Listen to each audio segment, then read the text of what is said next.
Hello నమస్తే. మీ అందరికీ justice Swaminathan గారు తెలుసు. జస్టిస్ స్వామినాథన్ గారు తమిళనాడులో DMK government impeachment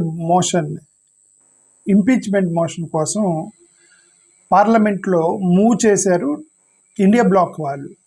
justice Swaminathan గారి మీద ఎందుకు ఆయన మీద కొన్ని ఆరోపణలు ఉన్నాయి. ఏంటి అతని మీద ఆరోపణలు అంటే డిఎంకే వాళ్ళు చేసిన ఆరోపణలు ఏంటంటే పార్షియాలిటీ చూపిస్తాడు, ట్రాన్స్పరెంట్గా ఉండడు, ఒక కులస్తులకి యొక్క కేసును ముందు తీసుకొని మిగతా అన్ని తొక్కిపెడతాడు అని బయస్ చూపిస్తాడు, న్యూట్రల్ జడ్జి కాదు అని చెప్పి ఆయన మీద ఆరోపణ చేసి ఇంపీచ్మెంట్ మోషన్కి మూవ్ చేశారు ఇండియా బ్లాక్ వాళ్ళు.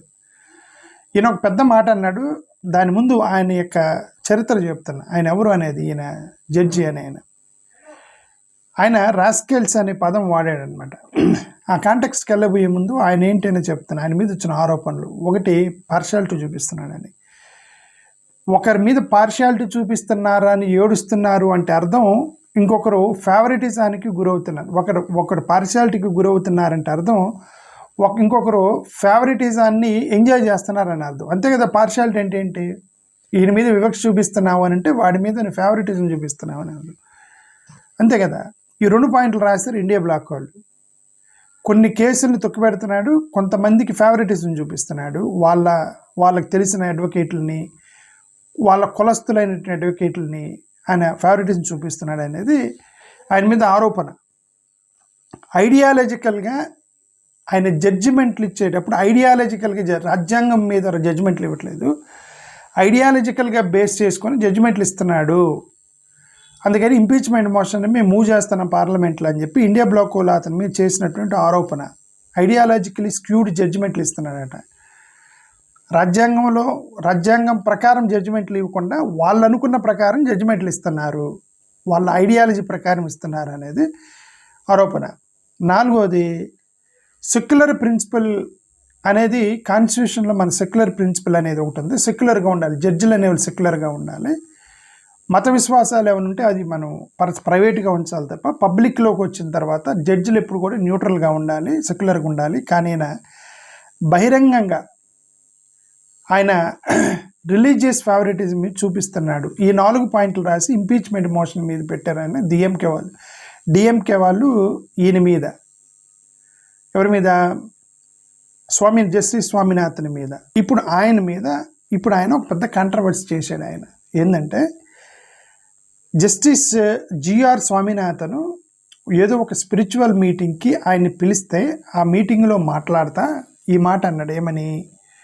ఒక public event organised by spiritual Guru in Tamil Nadu. ఆయన ఏమన్నాడంటే ఎవరైతే స్పిరిచువల్ గురువుని నమ్మే వాళ్ళని రాస్కెల్స్, ఫూల్స్, బార్బేరియన్స్ అని అంటారో వాళ్ళే రాస్కెల్స్, ఫూల్స్, బార్బేరియన్స్ అన్నాడు. ఓకే. ఈయన ఏమనంటే కొంతమంది స్పిరిచువల్ గురువుల్ని నమ్మే వాళ్ళని రాస్కెల్స్, ఫూల్స్, బార్బేరియన్స్ అంటుంటారు తమిళనాడులో. నిజానికి వాళ్ళే రాస్కెల్స్, బార్బేరియన్స్, ఫూల్స్ అన్నాడు. ఇది ఆయన చేసిన టార్గెట్. ఇప్పుడు ఆయన కాంట్రవర్సీ అయింది తమిళనాడులో. ఇక్కడ క్వశ్చన్ ఏంటంటే, ఫస్ట్ ఆఫ్ ఆల్ ఎవరన్నారు రాస్కెల్స్ అని? ఎవరన్నా స్పిరిచువల్ గురువుని నమ్మితే నమ్మండి, ఎవరి ఇష్టం వాళ్ళది కదా. ఇప్పుడు మా ఇంటి పక్కన వాళ్ళు ఎవరైనా ఒక గురువుని నమ్మారనుకోండి, దానివల్ల నాకు నష్టం ఏంటి? మనకు నష్టం లేదు కదా. ఎవరో గురువుగా భావించి వాళ్ళు చెప్పి నేను వింటున్నారనుకోండి, టెక్నికల్గా మనకు నష్టం ఏం లేదు కదా. అది ఒకవేళ ఆ గురువు చెప్పింది మంచిదైతే వాళ్ళకి లాభం, గురువు చెప్పింది చట్టం ఏదైతే వాళ్ళే నష్టపోతారు, మనం కాదు కదా. కాబట్టి ఇక్కడ రాస్కెల్స్ అని ఎవరన్నా ఆయనే ఊహించుకొని ఎవరైతే స్పిరిచువల్ గురువుస్ని నమ్మే వాళ్ళని రాస్కెల్స్ అంటారు, కాదు వాళ్ళే రాస్కెల్స్, ఫూల్స్ అంటారు, వాళ్ళే ఫూల్స్ తిట్టాలనుకున్నాడండి. ఫస్ట్ ఆఫ్ ఆల్ ఆయన ఈ తమిళనాడులో డిఎంకే వాళ్ళని వాళ్ళు రాస్కెల్స్, ఫూల్స్, బార్బేరియన్స్ తిట్టాలనుకున్నాడు. దానికి ఆయన పెట్టిన పేరు ఏంటంటే ఎవరైతే మనల్ని రాస్కెల్స్, ఫూల్స్, బార్బేరియన్స్ అంటే వాళ్ళే రాస్కెల్స్ అని తిట్టాడు. సింపుల్గా చెప్పాలంటే ఎవరు అనకముందే ఎవరంటారు రాస్కెల్స్ అని? ఎవరు అనలేదు కదా. ఓకే. అది ఇప్పుడు ఎందుకు అక్కడ కాంట్రవర్సీ ఏంది? స్పిరిచువల్ గురువులు డివైన్ కాన్సెప్ట్స్ని నమ్మే వాళ్ళని అంటారు అని చెప్పి రేషనలిస్టులు అన్నాడు. రేషనలిస్టులు అంటే అక్కడ కొద్దిగా దేవుడిని నమ్మని వాళ్ళు ఉంటారు కదా, అది జడ్జి గారు చేసిన పని. అది ఏదైనా కొద్దిగా జడ్జిలు ఇట్లాంటి వాళ్ళు కనీసమైనా సరే కొద్దిగా డీసెంట్ లాంగ్వేజ్ మాట్లాడాలని మనం ఎక్స్పెక్ట్ చేస్తాం. ఎవరైనా ఎక్స్పెక్ట్ చేస్తారు, ఇది జడ్జి స్థాయిలో ఉన్న వాళ్ళు.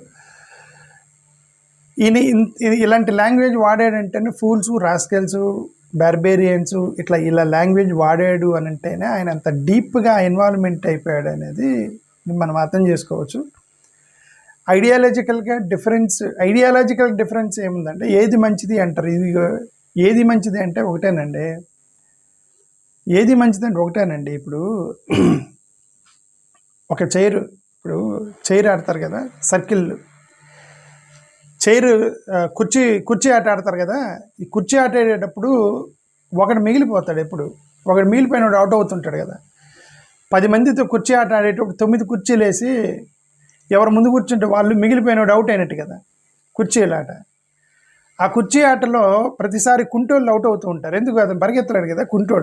గుడ్డోళ్ళు, కుంటోళ్ళు, చెమిటోళ్ళు, బలహీనంగా ఉన్నవాళ్ళు, తెలివి లేని వాళ్ళు, మందబుద్ధి గల వాళ్ళు ఆ కుర్చీ ఆటలో లాస్ట్ అని మిగిలిపోయి ఫస్ట్ వాళ్ళు అవుట్ అవుతూ ఉంటారు. అట్లా తెలివి గల వాళ్ళు, ఫాస్ట్గా పరిగెత్తగలిగిన వాళ్ళు, టక్కన కూర్చున్న వాళ్ళు, చైర్లో కూర్చున్న వాళ్ళు, బలం ఉన్న వాళ్ళు, బలంగా చైర్ లాక్కలిగిన వాళ్ళు, ఈ బలవంతులు మొత్తం గెలుస్తూ ఉంటారు దాని మీద. ఓకే, ఇది ఫండమెంటల్గా. ఇప్పుడు ఆ వివక్షకు గురయ్యేవాడు అంటాడు, సార్ మీరు ఈ ఆట పెడితే నేను పరిగెత్తలేకపోతున్నాను, మీరు ప్రతిసారి నన్ను అవుట్ చేస్తున్నారు అని ఒకడు మిగిలిపోయినోడు బాధ చెప్పుకుంటాడు. గెలిచినోడుకు ఒక థీరీ ఉంటుంది. గెలిచినోడికి నువ్వు నాతో కంపీట్ అవ్వు, నువ్వు కూడా పరిగెత్తు, చైర్ లాక్కో, కూర్చో చైర్లో అని అతనికి ఒక థీరీ ఉండేది. గెలిచిన అతనికి ఒక థీరీ ఉండేది, ఓడిపోయినోడికి ఒక థీరీ ఉండేది. ఎందుకంటే ప్రతిసారి నేను ఎందుకు ఓడిపోతున్నాను బేరీవిజ్ వేసుకొని నేను బలహీనంగా ఉన్నాను, ఆర్థికంగా బలహీనంగా ఉన్నాను, ఈ యొక్క వెనకబడే వాళ్ళు మొత్తం కూడా బలహీనంగా ఉన్నాము, ఆర్థికంగా బలహీనపడి ఉన్నాము, వివక్షకు గురవుతున్నాము, సమాజంలో మాకు తక్కువగా చూస్తున్నారు. ఇవన్నీ కూడా ఒక theory. There will be a theory. ఆ థీరీ ఎవరి థీరీ వాడితే ఆ థీరీ మీద డిస్కస్ చేసుకుంటూ సమస్యలు చెప్పుకుంటూ ఉంటారు, ఆర్గ్యుమెంట్ చేసుకుంటూ ఉంటారు, ఎవరి బాధలు వాళ్ళు చెప్పుకుంటూ ఉంటారు. ఆ థీరీ మీద ఒకరి థీరీ ఒకరు వినుకొని ఏది మంచిదో మనం అది చేయాలి. ఇలా తిట్టుకోవటం, చంపుకోవటం, కొట్టడం, దాడి చేయటం, హింసగా దిగుతున్నారు అని అంటే, ఇలా రాస్కెల్స్ ఇవన్నీ కూడా చెప్తున్నారు అంటే అర్థం వాళ్ళ థీరీ వీక్గా ఉన్నప్పుడే ఎదుటివాడి మీద దాడి చేస్తారు. థీరీ వీక్గా ఉన్నప్పుడు ఎదుటి మీద దాడి చేస్తారు. ఐడియాలజికల్గా డిస్కషన్ చేసుకుంటూ ఉండాలి తప్ప if your theory is weak then you will attack. That's what I want to say. అందుకే ఆయన ఇలాంటి వల్గర్ పదాలు వాడాడని అని అక్కడ డిఎంకే వాళ్ళు అంటున్నాను. నేను అట్లా అది డిఎంకే వాళ్ళు అంటున్నాను. అది విషయం. థ్యాంక్ యూ, నమస్కారం.